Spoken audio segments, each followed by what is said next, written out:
This episode was originally recorded on the 24th of June 2022 from a hotel room with a cell phone, and before all of the COVID and digital passenger declaration requirements for flying were removed. Enjoy.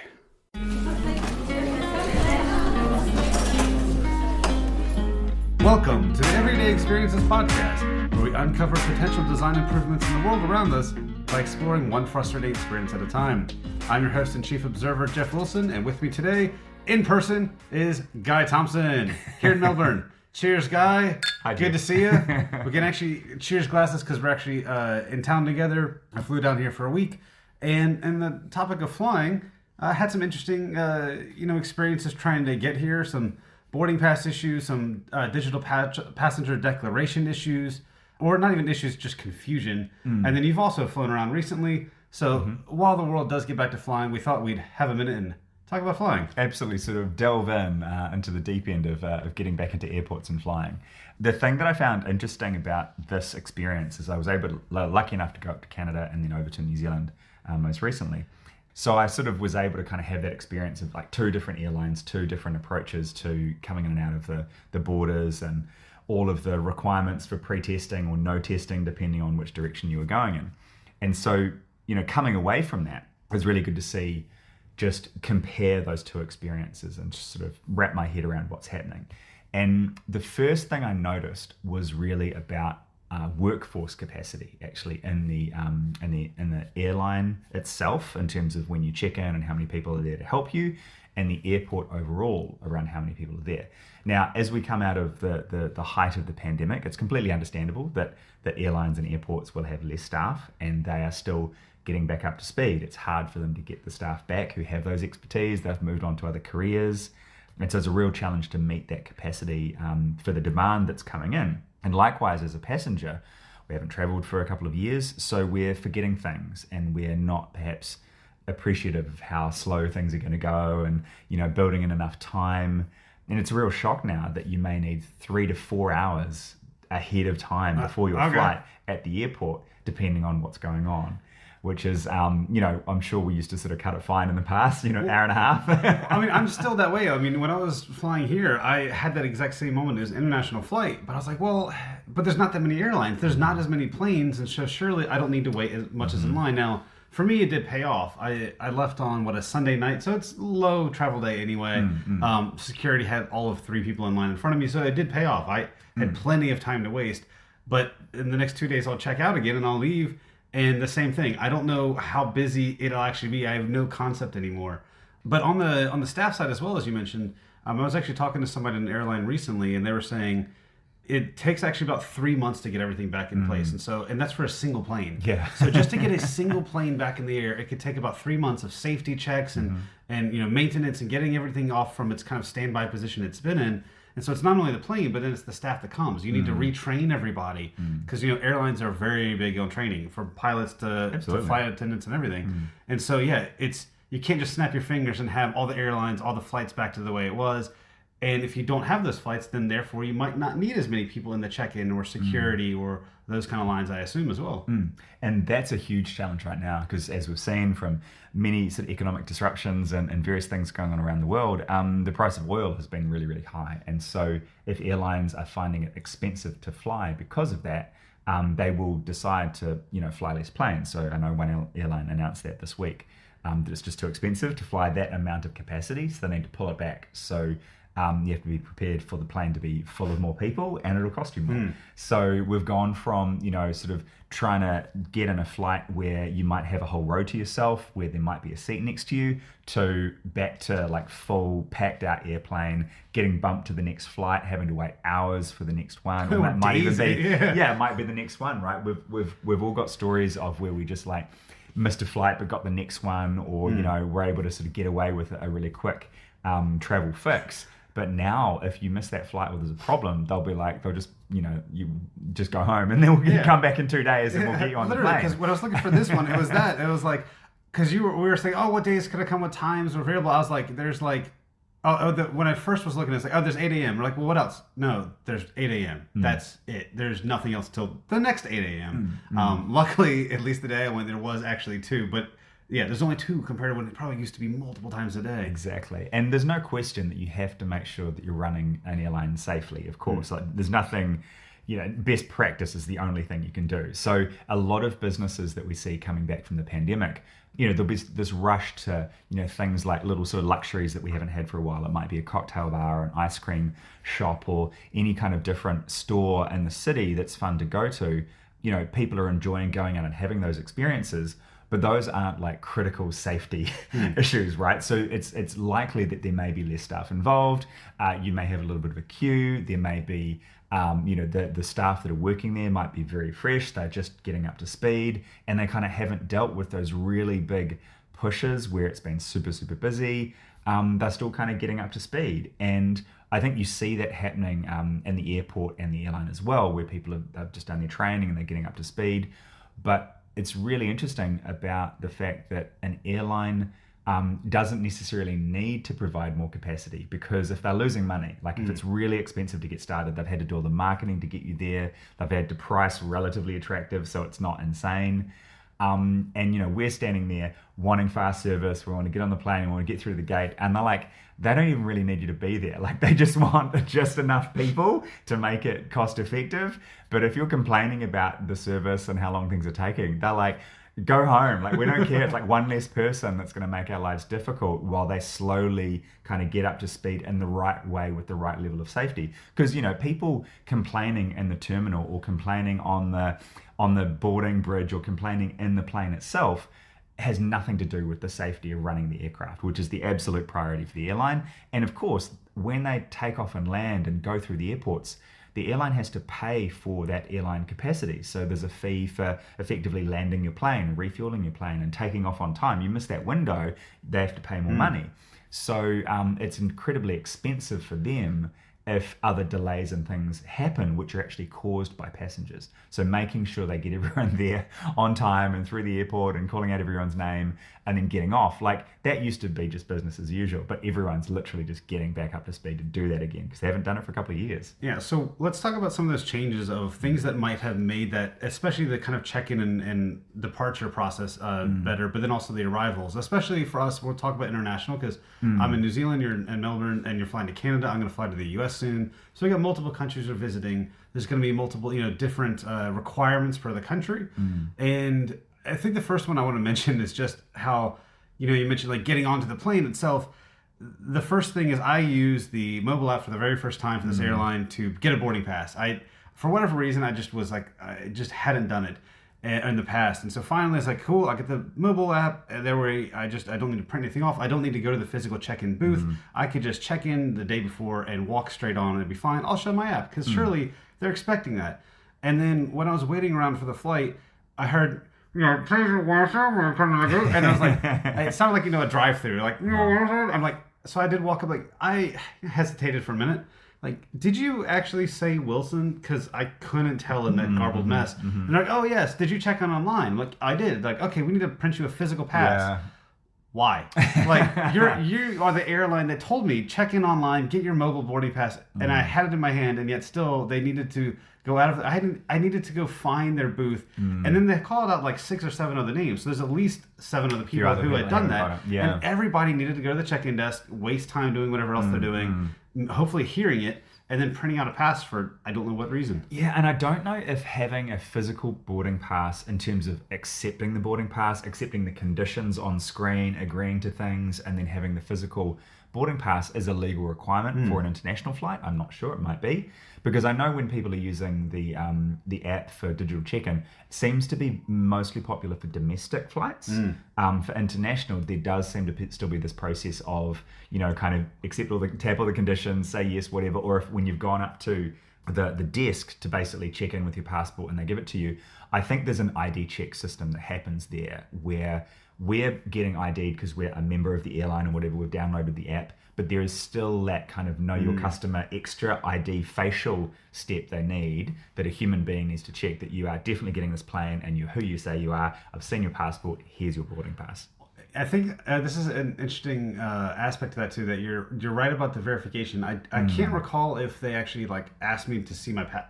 I actually don't know if they even asked me to like see my passport again. She probably did, because it'd be weird to give a boarding pass out without looking at it. Yeah. But what I'm thinking now is actually, even if, yes, maybe the physical pass is needed, but I guess if you're in a rush, as long as you've checked in online and you have a mobile boarding pass, if you're running to the gate, at least you've already got something. Exactly. Because I was thinking, we're talking about when do you get to the airport nowadays.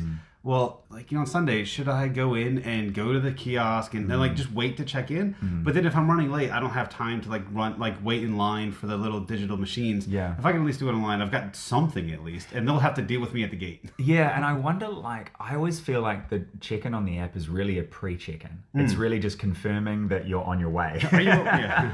But the actual check-in that happens at the airport is really that ID confirmation with your passport, and here is your boarding pass, and you're allowed to go through security. That final kind of confirmation that you're on the right track really still happens at the airport. And so many times you turn up, you've checked in online, and they'll be like, yeah, we still need you to do whatever, and so you think you've kind of got it all sorted. So I do think there is a challenge there around the communication that happens through the website, through the app, and through the emails that customers receive to say, yeah, you can confirm that you're checking in online, you've done everything, but you'll still need to go to the kiosk, confirm your ID, etc. But that's kind of too many steps to explain. And I think the easiest shortcut is they just want people to confirm that they're checking in online as they're on their way, so that then if they haven't heard from anyone and that person definitely is in the airport, then at least they've got that confirmation, okay, we've got to call / chase up that person.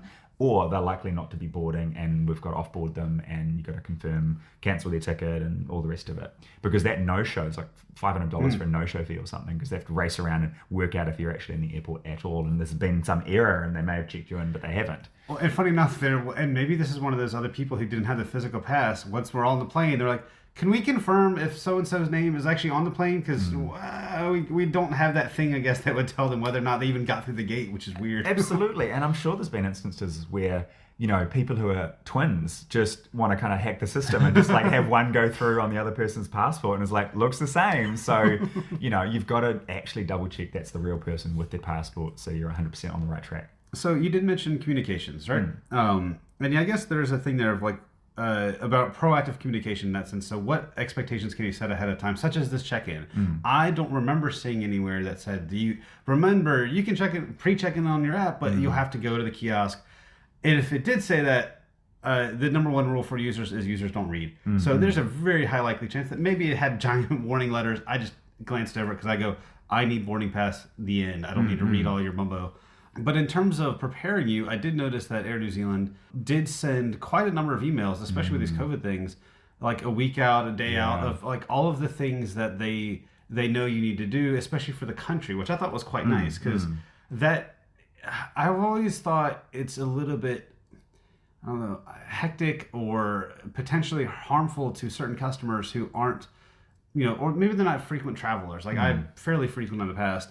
And so I'm like, overthinking it. Like, oh, what do I need to do? What kind of visas do I need to get? What kind of declarations do I need to have? I'm like planning all of that stuff in advance. But if you don't know what to expect, if you didn't get any kind of notifications or anything ahead of time, you might just rock up and then find out you can't actually fly there. Yeah. I know another friend who actually flew literally across the world, arrived in a place, and they said, sorry, you can't come in.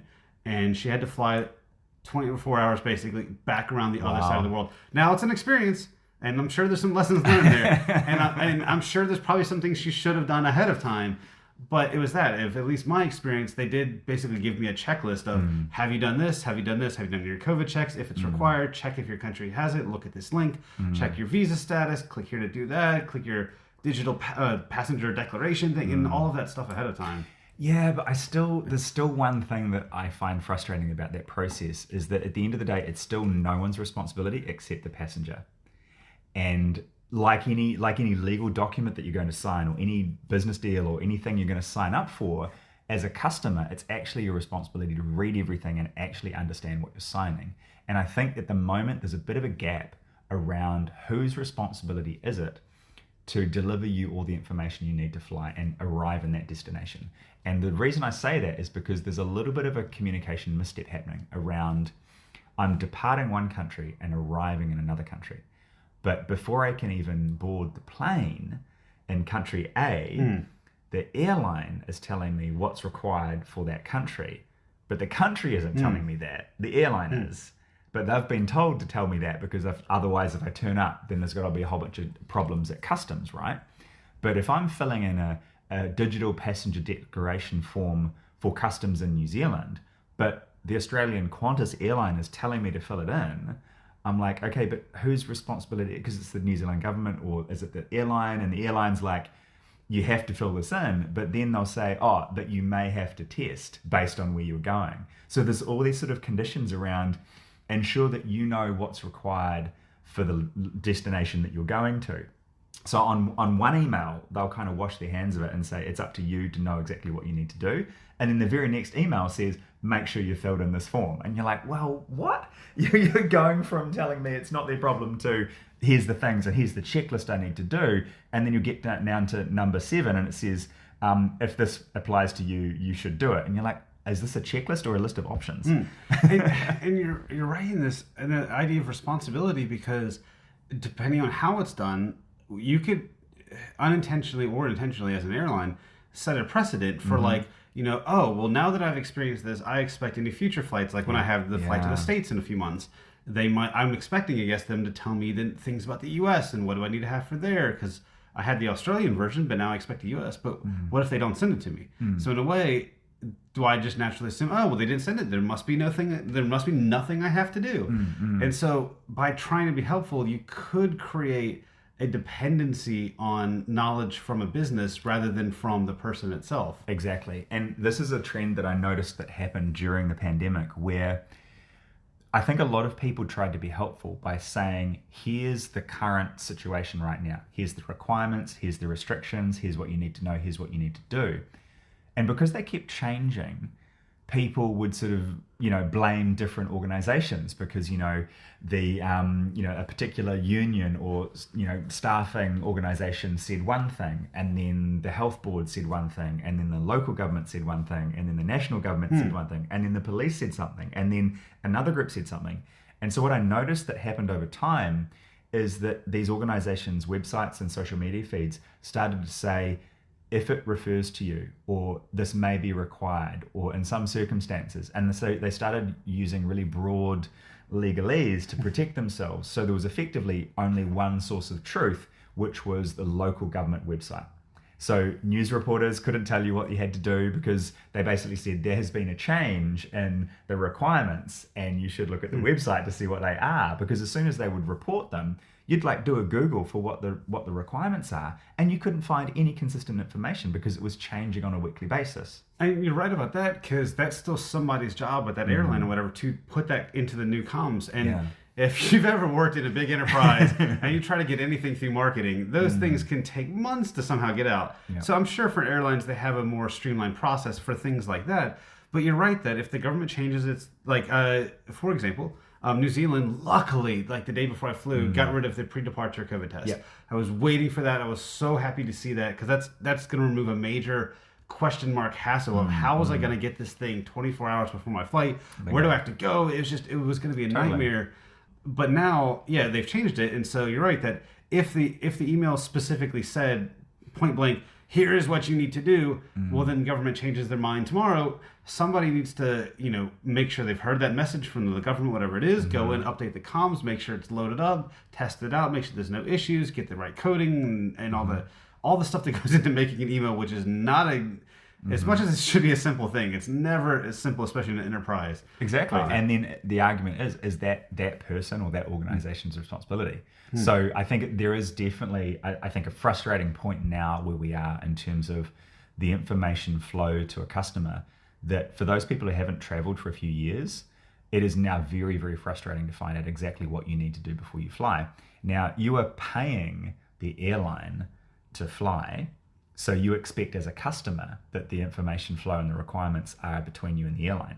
But you are entering a country effectively for free, right? There isn't necessarily a charge to enter a country unless there's a tourism tax or something else, or a departure tax, which is usually paid at the end. But you can fly anywhere in the world as a tourist and not necessarily pay a fee, because you're paying in the goods and services that you consume while you're there. So it's weird that the terms and conditions that you would usually read and understand if you were hiring a jet ski or paragliding or, hiring a mountain bike or something.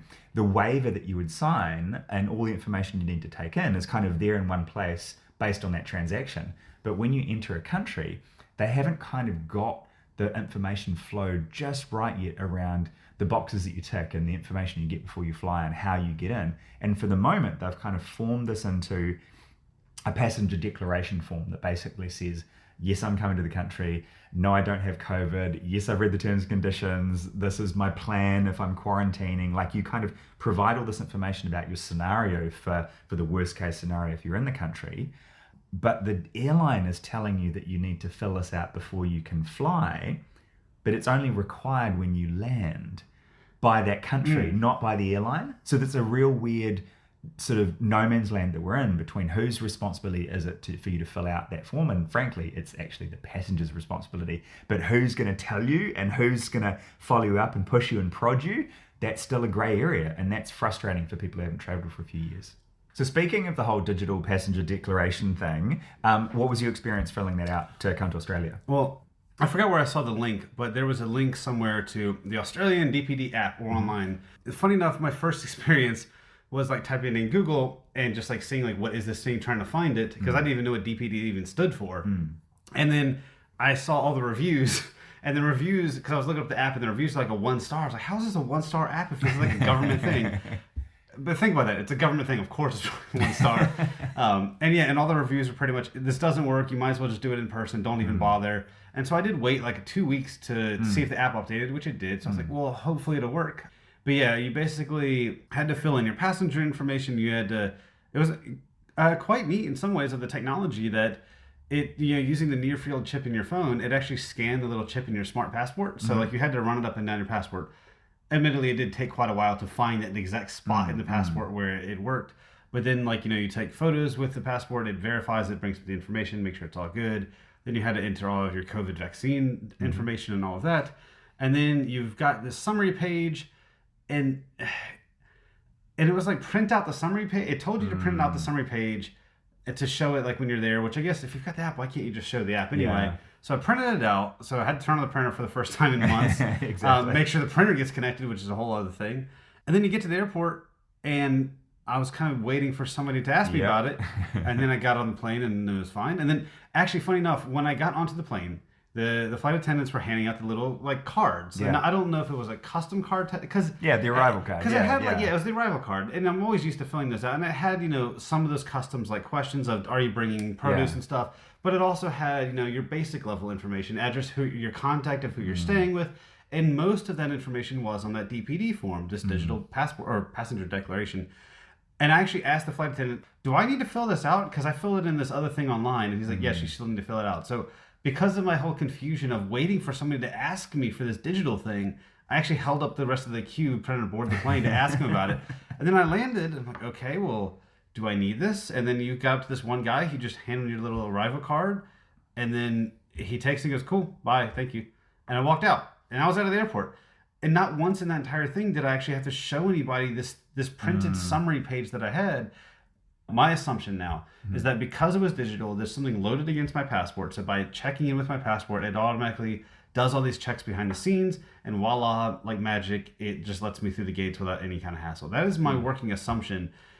Because if I were to come here again, I actually don't know if I even need to fill that thing out again. I don't know what would have been different. Yeah, you're right. And I noticed when I was going through queues that people would they'd walk up and I printed it out last night, and the person just didn't care. They were just like, have you filled it out? Yes, next.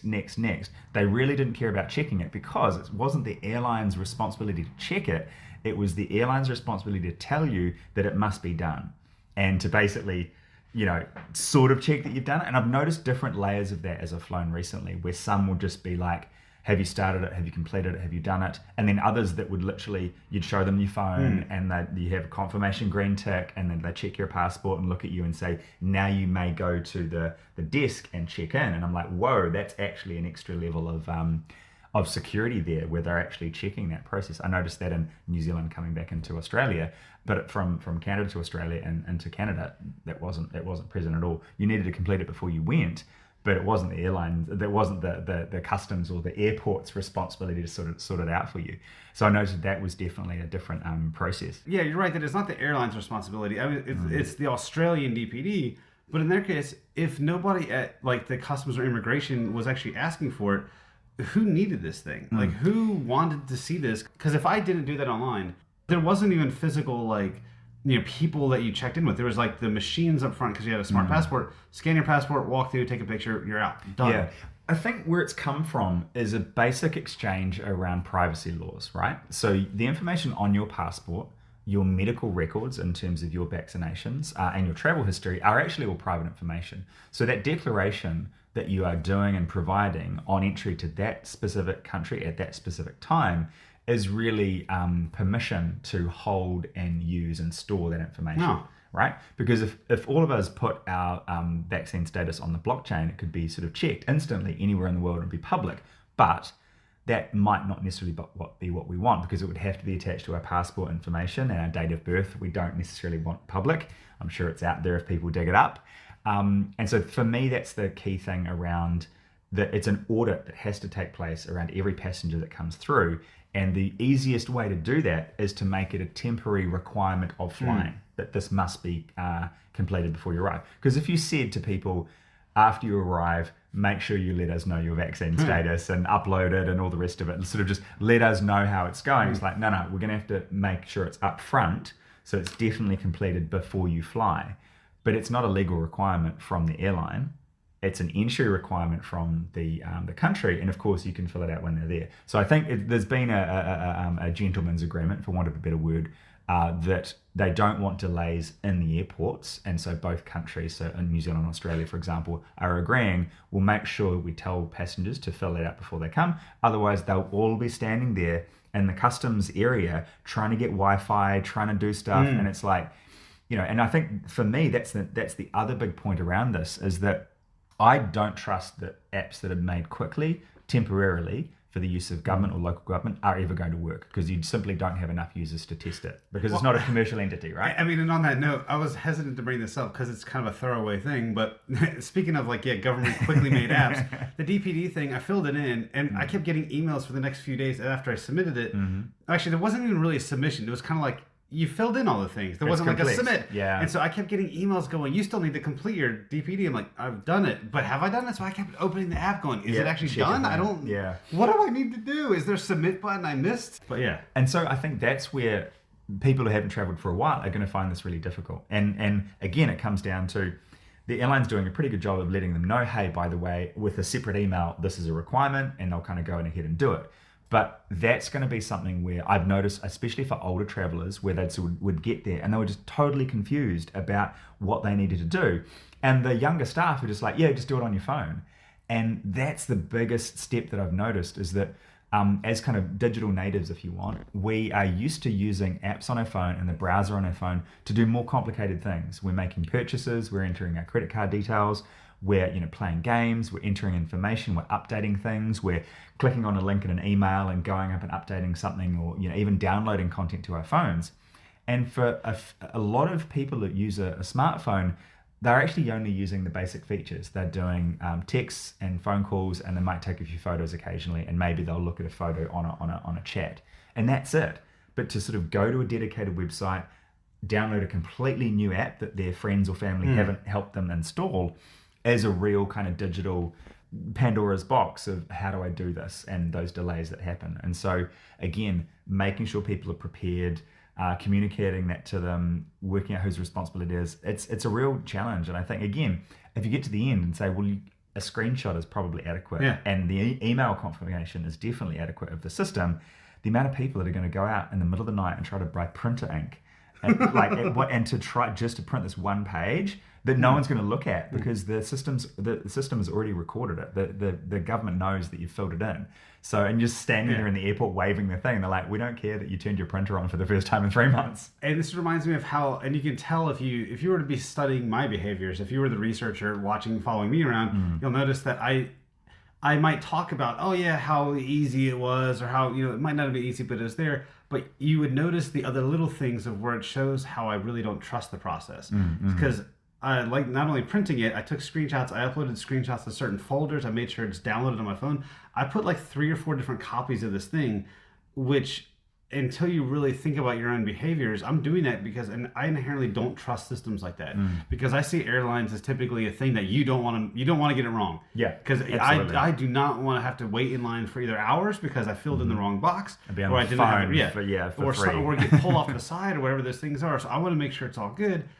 So I don't trust the system. I make extra copies of everything I need just in case something goes wrong. I've printed out 7 sheets. One's like the visa, one's the passport image, just in case something happens there. I've got like backup copies of everything and the digital versions of it, just because I'm trying to be over prepared and worrying that something's not going to work. That should just be a thing. Like, should just be. It's an app. Why doesn't it work? Exactly. And the most recent flight I did back from New Zealand to Australia, I had to sort of change the time and do it sooner. And I kind of just winged it. I didn't have anything printed out. I'd filled the thing out online, and then I turned up into the queue, and it said there's a passenger declaration for Australia. And I'd filled one in a couple of weeks ago coming back from Canada, and they're like, oh no, you need one. I was like, yeah, but there's no testing to go into Australia now. And they're like, yeah, but you still need to do the declaration. I'm like, but I've done one like 2 weeks ago. Yeah. And they're like, no, it's still a requirement. I'm like, fine. And all the information was exactly the same. But of course, the key one that was different is, are you suffering symptoms right now, etc. And of course, we're making light of and getting frustrated by something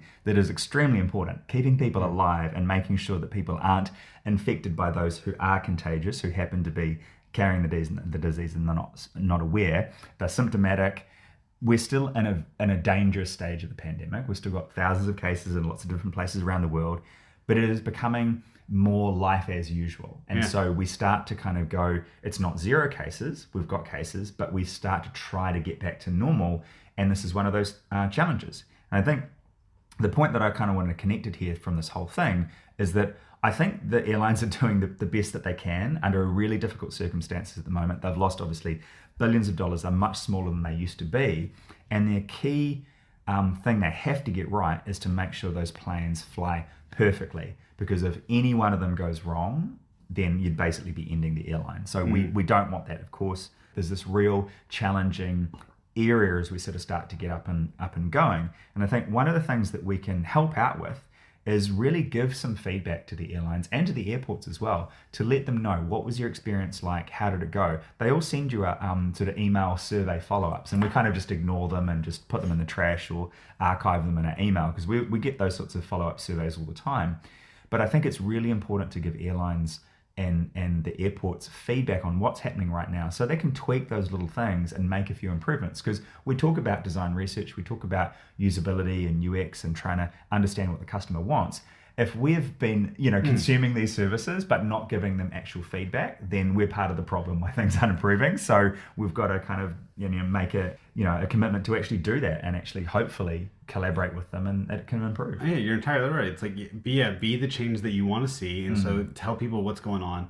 And I guess the thing there is, like I did just spend 10 minutes the other day filling out the Air New Zealand one. I waited a few days to do it.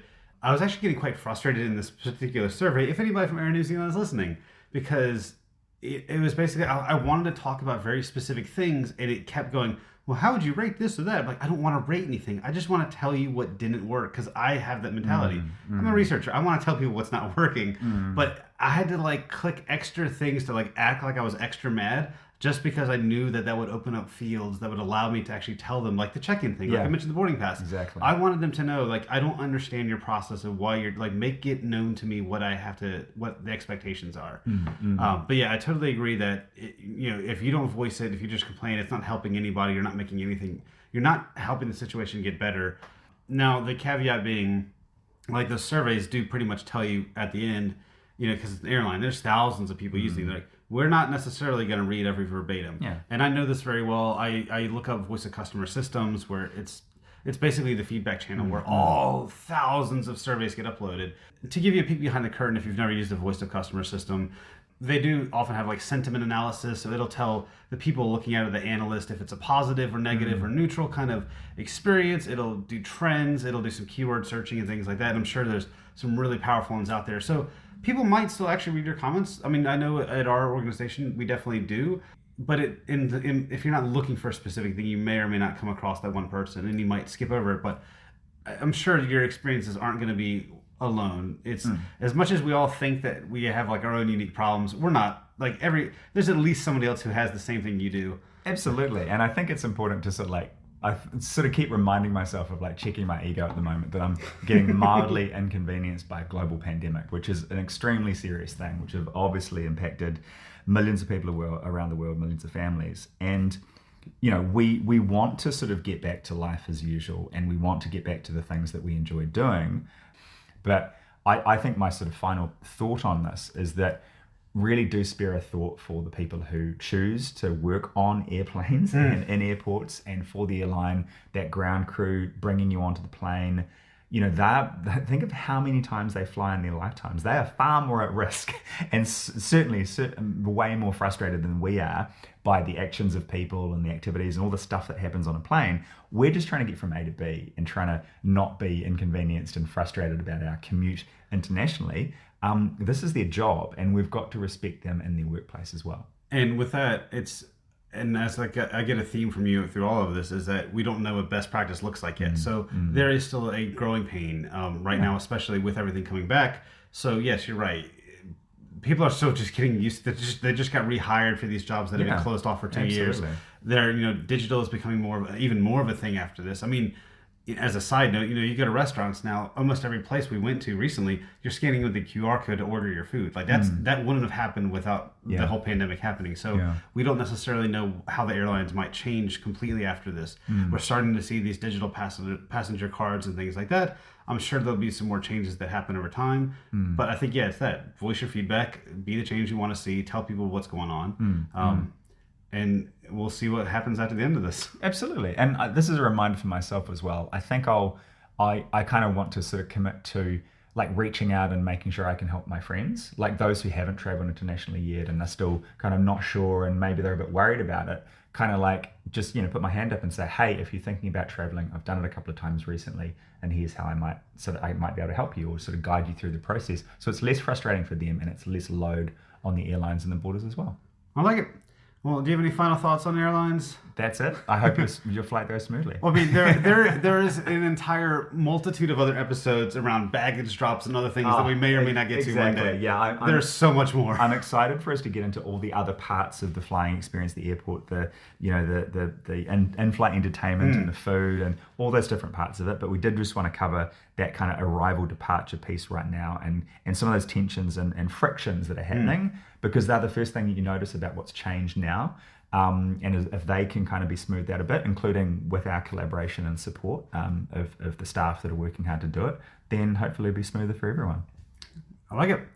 Thank you for listening, and I hope that made you think of a few new things. If you liked what you heard, you can find and follow us at EverydayEXP Pod, or myself at Geoff Wilson HCD. I'll be happy to read your comments, hear your stories of what's been going on in your world flying, or preparing to fly. Please check out our back catalog of episodes of anything else we've talked about. We've got a wide range of topics because we like to look at the things that people don't often talk about the most, things you won't necessarily hear at a conference. And overall, just remember, you don't have to have a fancy job title to start noticing and improving the everyday experiences wherever you work. Thanks, and we'll be on the air again soon. Dum-dum-dum.